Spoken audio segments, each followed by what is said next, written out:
Have you ever wondered what goes on behind the table at a dance competition? Exactly what are the judges looking for anyway? This is Making the Impact, a dance competition podcast.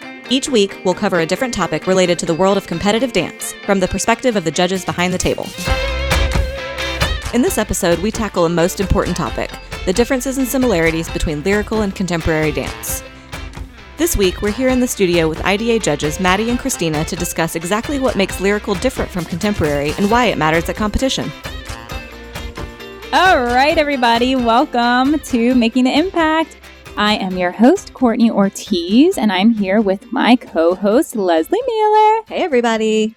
Oh, yeah, we're really excited about this topic tonight, lyrical versus contemporary. Super, super hot topic. We're here to talk all about it. We have two amazing IDA judges, Maddie and Christina, are here with us today.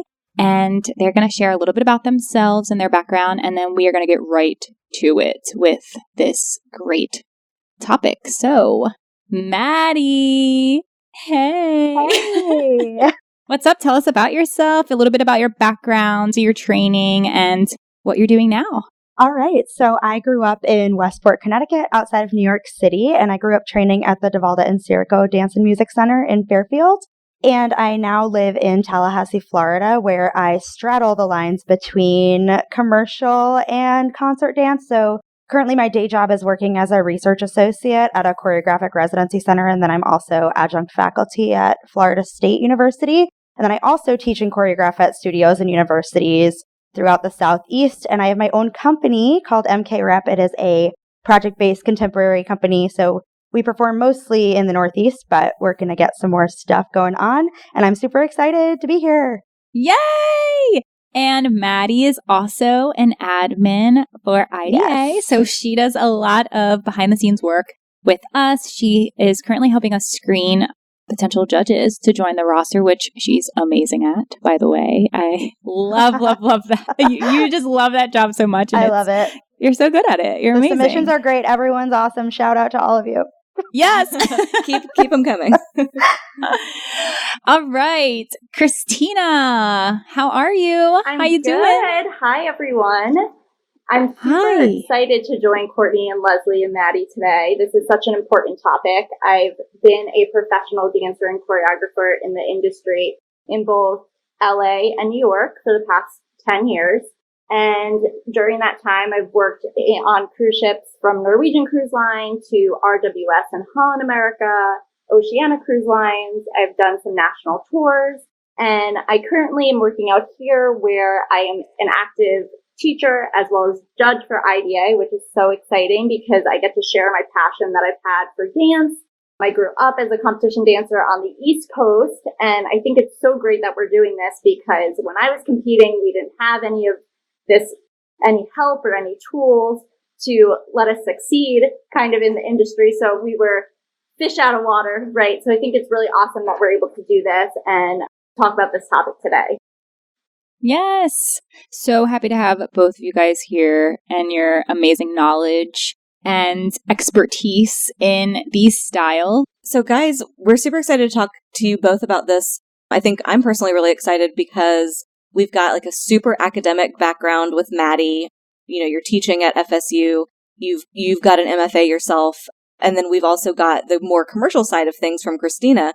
So when we're talking about lyrical versus contemporary, you know, both of those have a place in the commercial world and in the competitive world.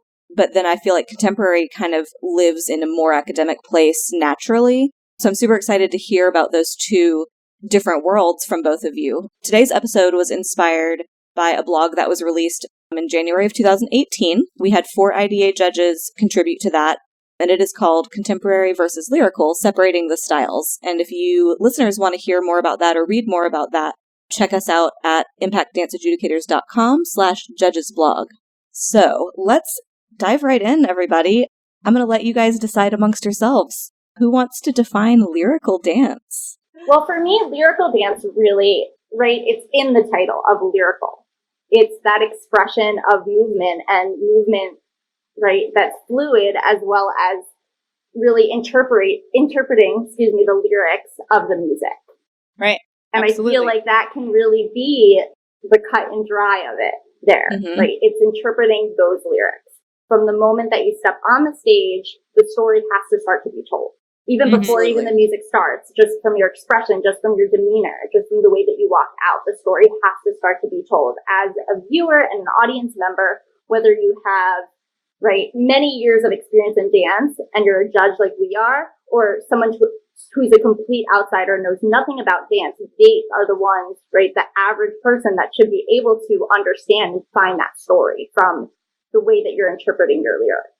Absolutely. I think that's what's really important for me as a judge for Lyrical is exactly what you just said. You know, somebody with a dance background is going to view something like Lyrical differently than your average layperson who, you know, doesn't know what they're looking at necessarily in terms of technique. But a normal, I call non-dancers normal people. It's a compliment.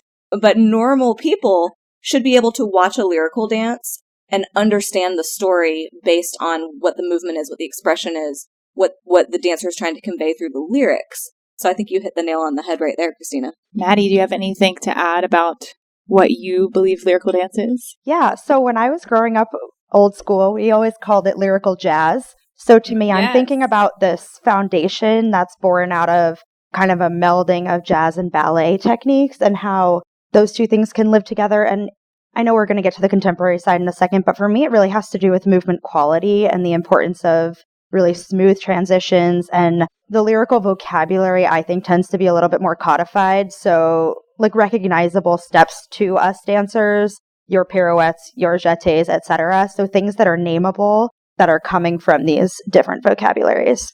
Yeah, I love that idea of the nameable steps. And, you know, if we're looking back in terms of, you know, where Lyrical came from, it came from jazz. You know, it came from that melding of styles. And they did originally call it. I remember my mom owns a dance studio, and she would tell me about back when they first started dance conventions, and it was lyrical jazz. And that was a new thing in the 70s. Like, it was just this, like, big deal because it was such a new way of moving and a way of expressing yourself. So I sort of love that lyrical jazz kind of terminology because it harkens back to like what it originally stood for. Yeah, I mean, when I think of lyrical, I agree with both of you in every way. When I'm judging lyrical, I'm really looking for like a solid ballet foundation. But yeah, I think that the ballet is a big part of lyrical for me. And of course, once we, discuss contemporary, it is also an important element as well. But I'm really looking for as a judge that difference in the quality of movement, with lyrical being a little bit more fluid, a little bit more graceful, and complementing it with that ballet background. Christina, you were going to say something a second ago.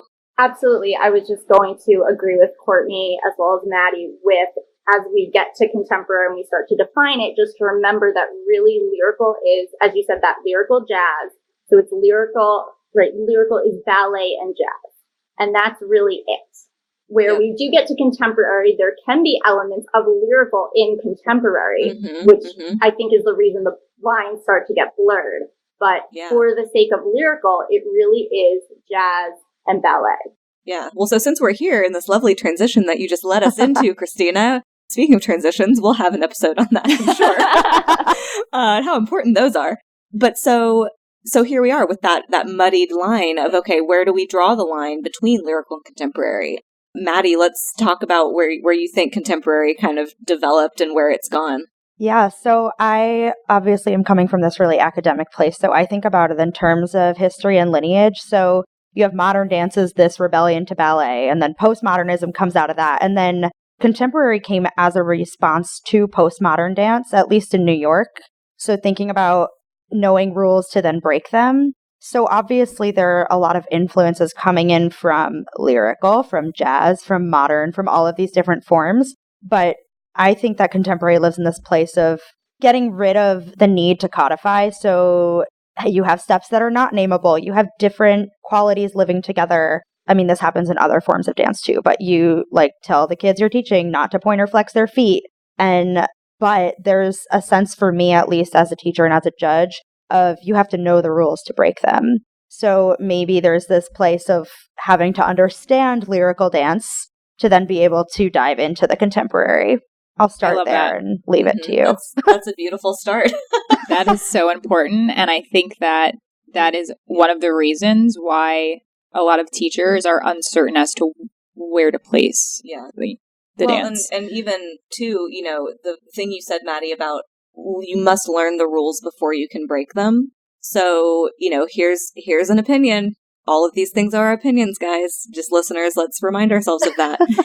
A 7-year-old doesn't fully grasp the ballet concepts in order to break those concepts to then do a contemporary solo or a contemporary group routine. I personally, as a judge, don't ever see that executed to my liking. And so, if I'm looking at a contemporary 7-year-old dance, but she doesn't yet quite understand the foundations of ballet and jazz, which would have then led to lyrical, which would have then led to contemporary, like she's got a couple more years before all those things start to come together. And so, that's my opinion. I'm sticking to it. It's a good one. 100% agree. I love that you said that, Lesley, especially because what I was going to say, and I'd love to hear your thoughts on it from the three of you, but I think it's almost where contemporary and competition can be very, very different than what contemporary is in the professional world. And it's for that reason that a 7 or an 8-year-old doesn't understand their body placement and as well as how to make those different shapes with their body and how to explore and how to find, push the edge, but not going over it. And I think that's where the line is pretty fine, because when we do have students that are doing contemporary in the contemporary category, and it's not exactly what contemporary is. But again, what is contemporary? It can be lyrical, jazz. Sometimes there's even those elements of hip hop in it. So I feel like it is that fine line between what is in the competition world as well as what professionals are doing when you go see a contemporary.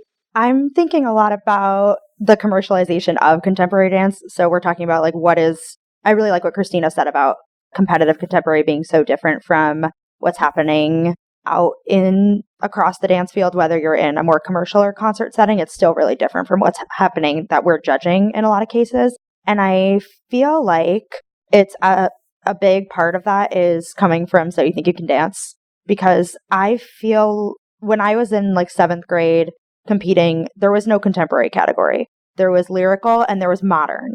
And you were either in the lyrical / modern. Yeah, yes. So good. You're in the lyrical / modern category, which that's another problem to talk about another day. Yes.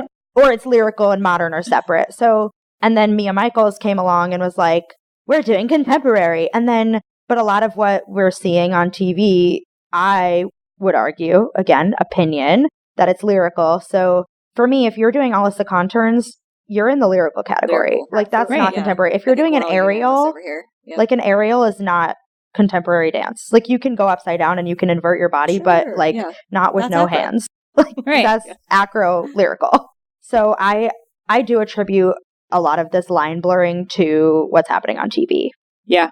And it almost feels like too, and I'll be completely honest, I didn't grow up doing contemporary at all. Zero. I went to a college that didn't teach contemporary or modern. I went to a school that taught musical theater based ballet, tap, and jazz. So my contemporary vocabulary is very limited in the first place. And when I look at it sometimes, I'm like, okay, well, this looks like a lyrical dance, but they flexed a foot and they bent an arm and then they did an aerial, but it's in the contemporary category. And I'm like, well, am I the crazy one? Is that contemporary? Sometimes I wonder. Right. Because it gets a little messy sometimes. And I think, like you said, this So You Think You Can Dance kind of world has almost done that. And maybe not to a disservice because it's brought more people out to the choreographic forefront and, people can express themselves differently. But I think in terms of if you're going to a dance competition and you're trying to put yourself in a box, essentially, you can very easily put yourself in the wrong box. Right.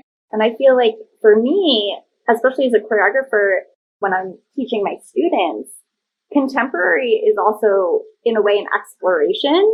So a lot of times I give them a little bit of freedom compared to if I'm choreographing a lyrical solo, where this is the beginning, this is the middle, and this is the end.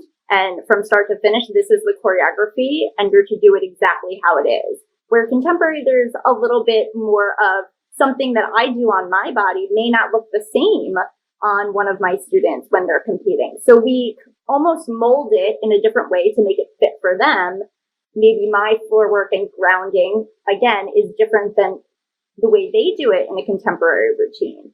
So I feel like in that way, there's a little bit more exploration in the contemporary category. It's something that fits best on the student, not the way that the choreography is exactly set, if that makes sense.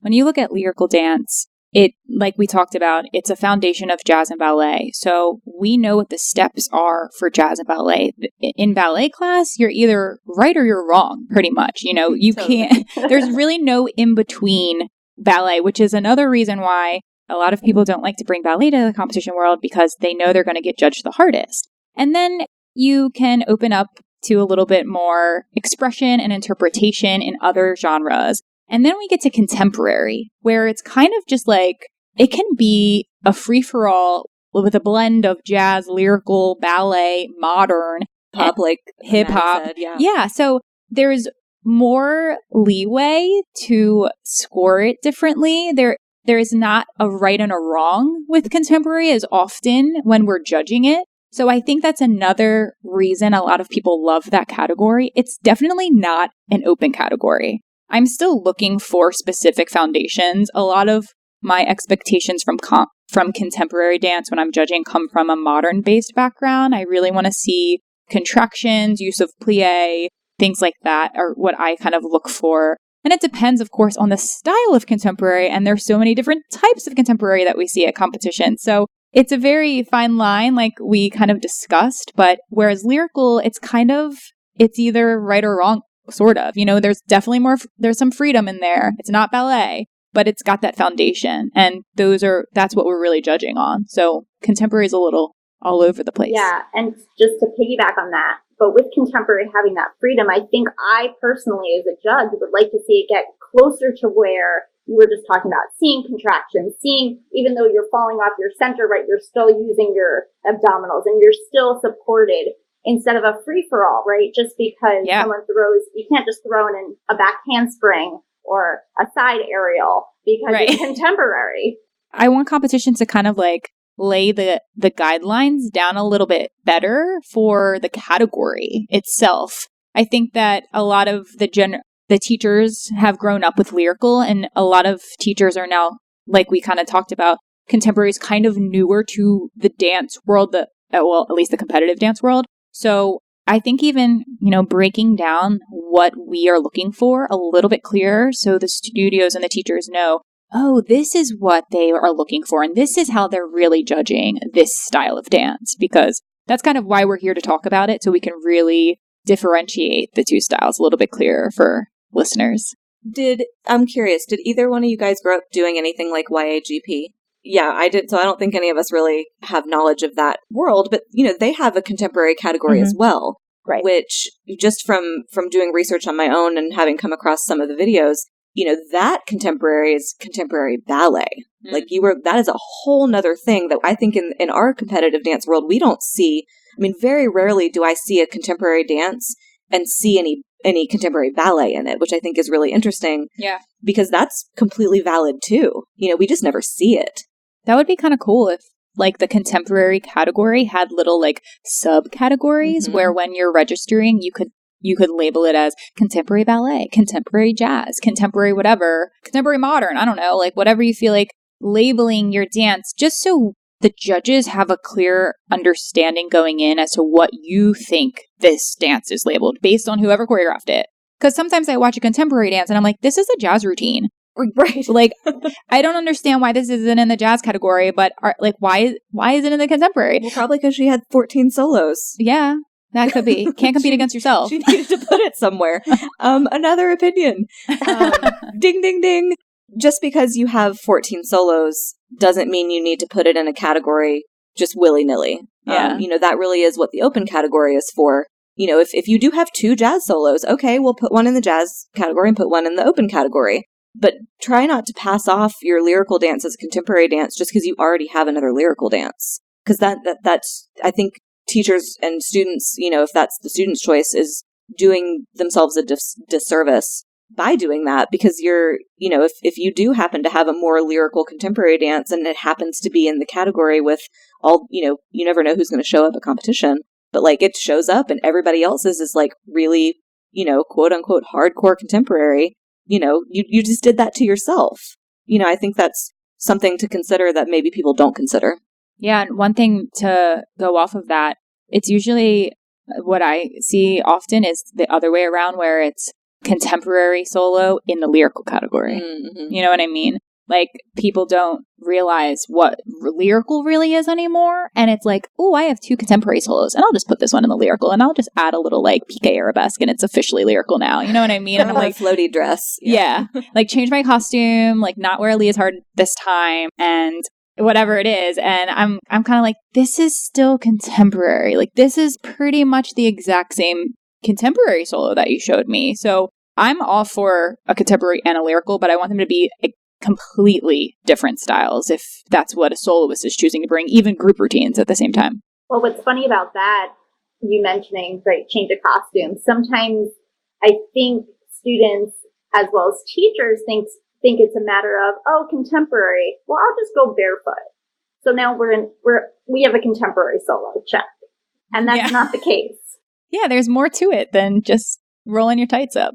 Go, Maddie. Also, song choice, I think people are like, I put on Celine Dion, therefore I am doing lyrical. And while I would argue that you probably are if you're dancing to that music, it's so important to take a step back and look at what you're actually, like, what is the movement vocabulary? Right. Fully, not like throwing the piqué arabesque in, but are you focusing on technique that's born out of ballet, or are you focusing on technique that's born out of floor work and releasing and contracting and being driven by your pelvis through the space or whatever it may be? I think so often it just turns into like, well, this song had lyrics. Isn't that lyrical? And that's just can be one component if it's a component of it.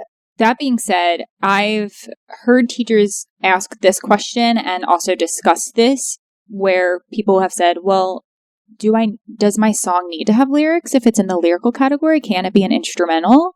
And what are your guys' thoughts on that? Maddie had her hand up real quick. This is my opinion, and my opinion is that it's solely based on movement vocabulary. So if you're doing what looks like lyrical, it doesn't matter. To me, like, yes, lyrical can refer to responding to lyrics, but it has to do with the quality, the lyricism of the movement, the flowy lusciousness and the transitions and the smoothness and the clarity, as opposed to translating lyrics in your body. So what's funny is I agree with you on that, but also in a way disagree. And I think it's because for someone like you understand what the lyrical movement is.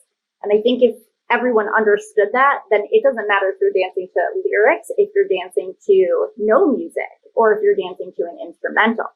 But for competition purposes, because I kind of feel like everyone out there in this new age has no idea what's going on. It's almost like I want to tell them, well, yes, you need to have lyrics. So at least we have a base of following somewhat of the rules. And then, right, just basically dancing and moving to the lyrics. But yes, in a professional world, and if the lines weren't so blurred, and when I was growing up performing and competing, doing lyrical dance, absolutely a lot of the movement that I did, because it was all ballet based, it was lyrical movement. And we did do it to instrumental songs. Yeah. Shout out to Celine Dion. Yes, always. I think Always she's on my wall back here. See? Hey, girl. There she is. Everyone loves a good Celine Dion lyrical dance. We're never going to hate them. I love them. I live for that. Power of a Dream. Oh, Power of a Dream. Oh, so good. That was So many times we won. Oh, love that. But that was when we were doing ballet to a lyrical song. I mean, exactly. Yeah. We didn't at my studio, we only had ballet and jazz. That was it. And then we only got to do, there were no lyrical classes. The only people who got to do lyrical were the students on the competition team. Mm-hmm. And that wasn't even a class, probably, right? Yeah, it was like the choreography. I was thinking about what you guys were both saying, like that you agreed but disagreed, and I feel the same way because, there are people out there who do understand that movement quality, and that if you understand it and you teach it well and the student understands it, then boom, that's, that is lyrical. I choreographed a number a couple years ago for a student who I always make my soloists write stories. Like if they're going to do a lyrical dance or a contemporary dance, for me, you have to have a story. It has to make sense. I don't want to see you moving around on stage to music. I need there to be something more behind it, especially for, like, if I'm going to spend this much time with you creating this thing, like, it has to mean something to you. I want to be able to see that. And so we were struggling between, she wanted to put it in contemporary because she felt like, I think students, teenagers these days feel like contemporary is cooler, for sure. Absolutely. And they feel like it's going to do better, and they feel like it's more, it's the cool thing to do. And so we ended up putting it in Lyrical. It was a song that was an instrumental version of like a Coldplay song or something. So, you know, if you knew the song, you knew the lyrics, like, in your head. But it was about her having this, you know, she finds this love letter, and she reads this love letter, and she's so happy because this person loves her. And then it was my favorite piece of choreography to date. We had it tied to like an invisible wire, and it flew away. Somebody had like a fishing pole in the wings, and they snatched it away, and it flew away, and she was like dancing around trying to find it. And because we had that very clear storyline that she had physically written for me, the judges totally understood, even though there were no lyrics. Like, and I said, you're going to do better in this in Lyrical because they can imagine what these lyrics might be, because what you're doing makes so much sense. I don't think it would have done as well in contemporary because it doesn't fit in that world, you know? Absolutely. Yeah, and from you describing it, I feel like I can envision it being in the lyrical category. Absolutely. Yeah, and I think afterwards she was happy that we made that decision, you know, and then looking at the competition, like her actual competition in that other category, it was like, oh no, that didn't fit in there. Right. You know, it's like, which of these things do not belong? And it's like, that thing would not have belonged. So I'm really glad that we made that choice. And I think that, you know, is something you should talk about with your student, you know, teachers, that like, okay, well, I know you might want to put this here, but here are the reasons why it might be a better choice to put it elsewhere, you know? Yeah, and that's something that I wanted to mention. Like you mentioned, Leslie, contemporary is like the coolest thing ever right now on the comp scene. Like Lyrical is like fading away. It's not cool. It's like old news, sort of. Same with jazz, sadly. So that being said, the contemporary category is jam-packed crazy. And either way, I think that teachers, when choreographing solos specifically, because maybe a dancer, like Leslie mentioned, might want to put it in contemporary. But I think that the teachers need to go in knowing what style they're planning to choreograph on this dancer that works best for them, and laying the wall down and not letting the dancer say, well, I want contemporary. Of course you want contemporary, but you're not ready for contemporary. And we're going to give you a beautiful lyrical dance, and you're going to do great with this one. And maybe we'll see how this goes this year. And if you've succeeded, then maybe you're going to be mature enough and ready enough to handle a contemporary solo next year, and we can change the style and foundation. But it really comes down to the teachers knowing their students,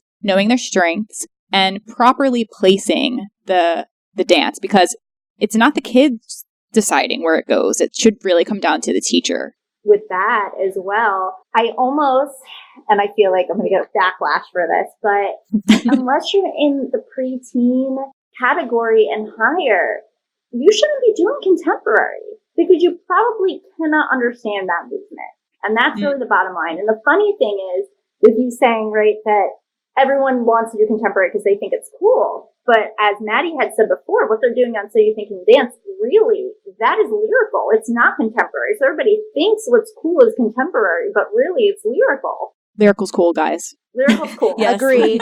My favorite style of dance. We love Lyrical. I love Lyrical. Okay, let's switch gears really quick. I want to ask you guys about, so, you know, it's going to be inevitable. Dance teachers, dance studio owners, competitions, they're going to do what their clients want. And clients want contemporary for 3-year-olds. Just kidding. I hope not.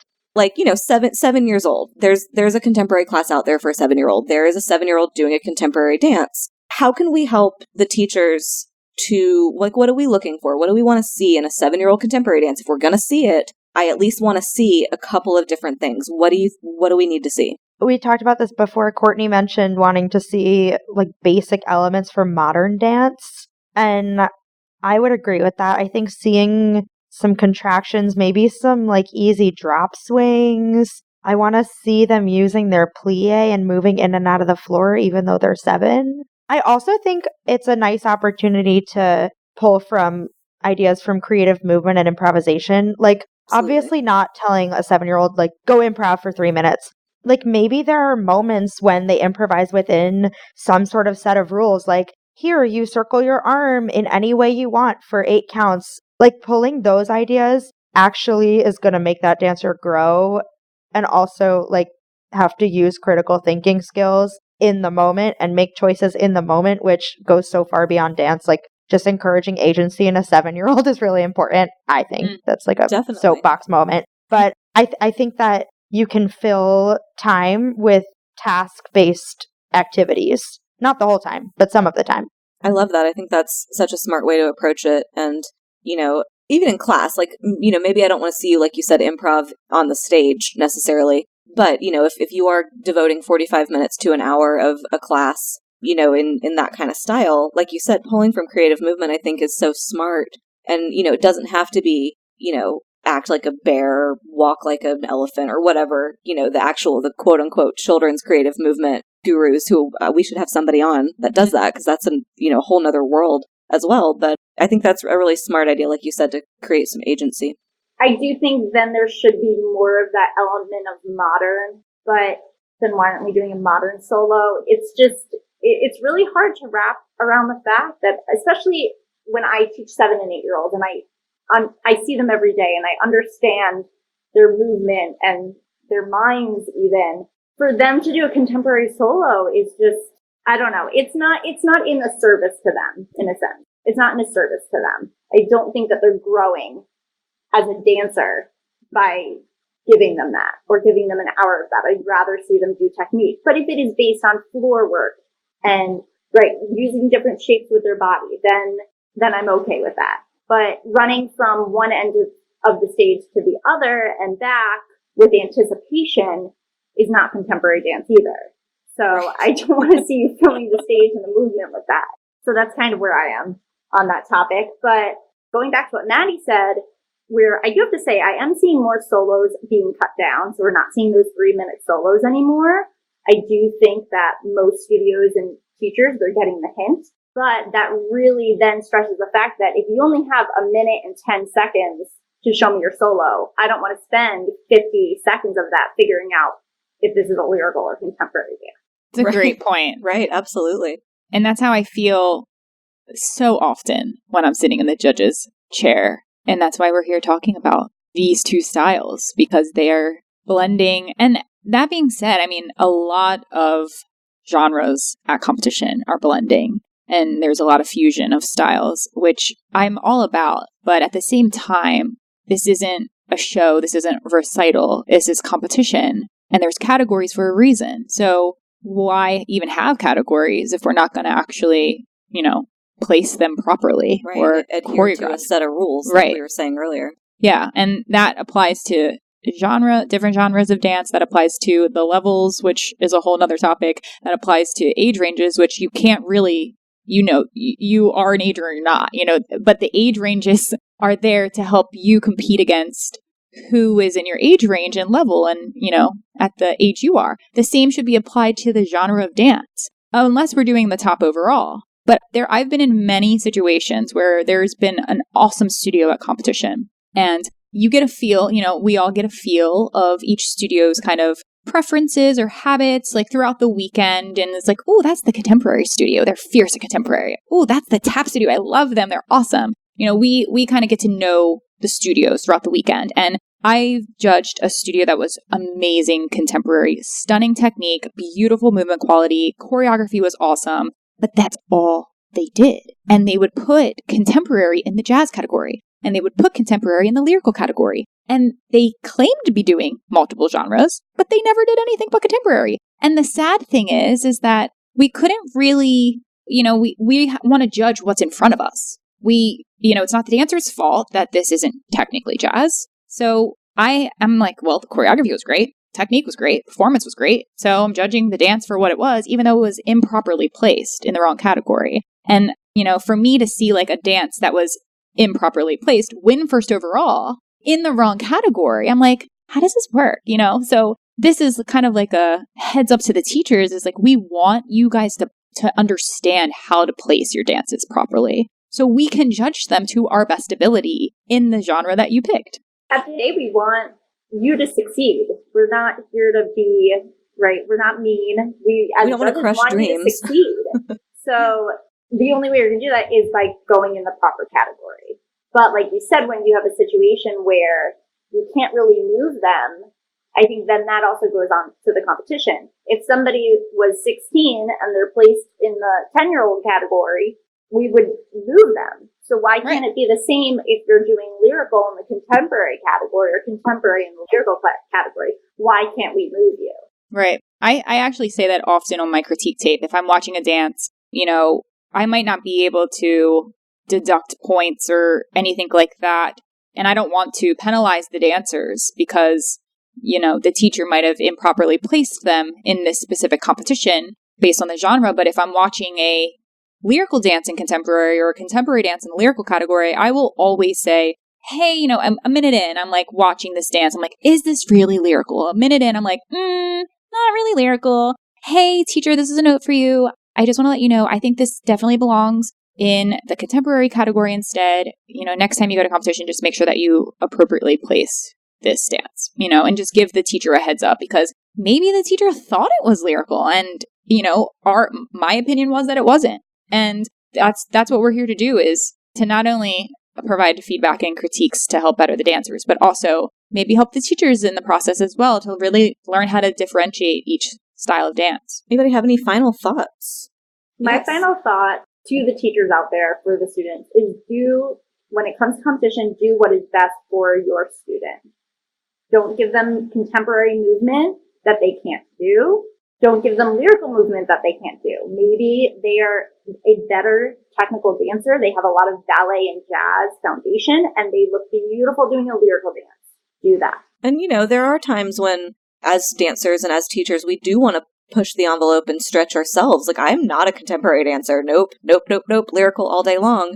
But would it behoove me, or would it have behooved me when I was 16 to have stretched myself and like, okay, well, let's see, what else I can work on doing this contemporary dance. Sure.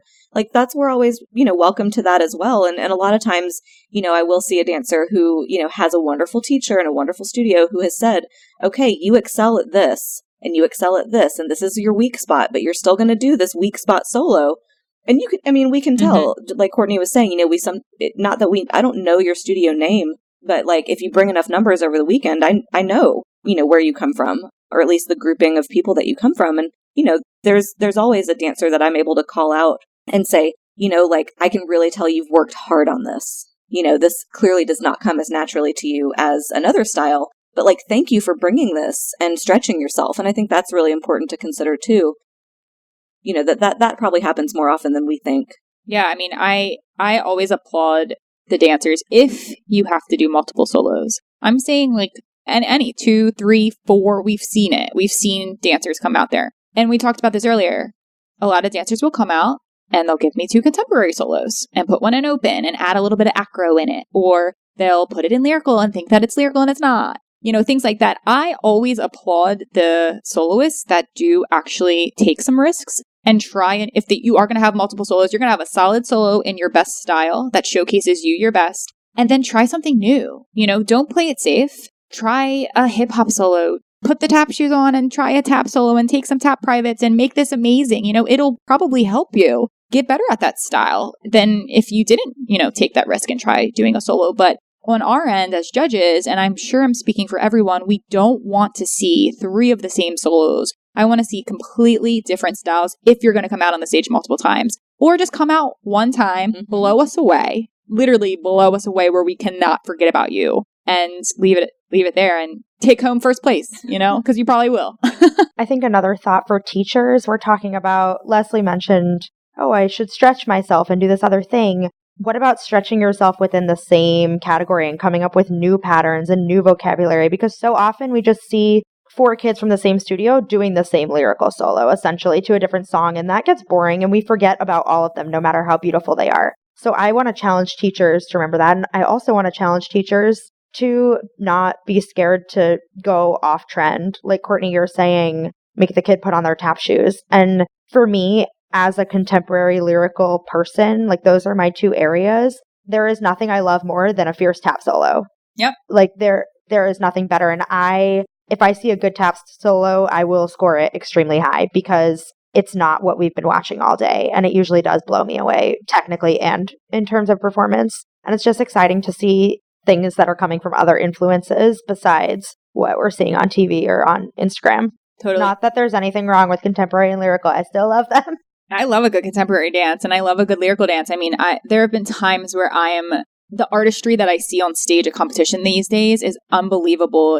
It's something I've never seen before. I mean, of course, there's obviously a lot of trends. And of course, we're all influenced by what we see on Instagram, on TV, on the competition stage from our competitors. But at the same time, I want to give a giant shout out to a lot of the competition choreographers out there, specifically ones that are pushing boundaries, who are bringing art to the stage, who are looking at the total package, who are bringing a different movement quality to competition. Because, you know, the competition dancers, at least, I feel like that this is kind of fading away, but they usually have a, you know, specific reputation. You know, I'm a competition dancer, and then like you just think one thing, and it's like, oh, well, you only know how to do tricks and you don't have technique, and you're a great performer, but you don't know how to really take a ballet class, or you don't really know how to take a modern class. And I feel like that the great thing about contemporary in the competition world is that it's bringing more foundation to exposure to modern and artistry a little bit more to the competition world, which is wonderful. And there's such beautiful things happening out there. Sometimes I just sit back and am speechless on the critique tape watching gorgeous choreography that like is meant to be on television. And it's really, really great to see. But at the same time, I love me a good lyrical dance. I hope you enjoyed this discussion about lyrical and contemporary, and it helped clear up what your judges are looking for at competition. If you want to follow our amazing guests on Instagram, you can find Christina at dancing_warrior and Maddie at MaddieKurtz92. A quick shout out from one of our sponsors and IDA affiliated competitions. High Demand Dance Competition is a boutique competition experience you don't want to miss. You choose your stage lighting for every entry from their 9 color palettes, bringing a more professional feel and energy to the stage, and gives the choreographers more artistic control to see their work come to life. High Demand also brings the excitement of a nationals to every regional event, with improv competitions and a dance-off entertainment challenge. HD offers a morning warm-up class on the stage to encourage dancers to start the competition day like a professional, and gives them a chance to really feel the floor. HD is passionate about continuing education and offers a variety of scholarship opportunities to their dancers. On top of it all, High Demand is committed to providing a fresh, fun, positive, and professional competition experience for the dance community. For more information, visit hddancecompetition.com to see when they are coming to a city near you. Do you have a question you've been dying to ask a judge? Now is your chance to send us your questions. We might answer them on the show and give you a shout out. Submit your questions to us on our website at www.impactdanceadjudicators.com/podcast via audio or text. If you liked what you heard on today's episode and want more, leave us a review on Apple Podcasts. The more positive reviews we get, the more great content we can bring to you all about things dance competition. Head over to Apple Podcasts to rate us and leave us a review now. Make sure you like and subscribe to Making the Impact, a dance competition podcast, so you don't miss our upcoming episodes. Coming up in the next few weeks, we've got Boys in Dance, Lyrical versus Contemporary, choreography, and so much more.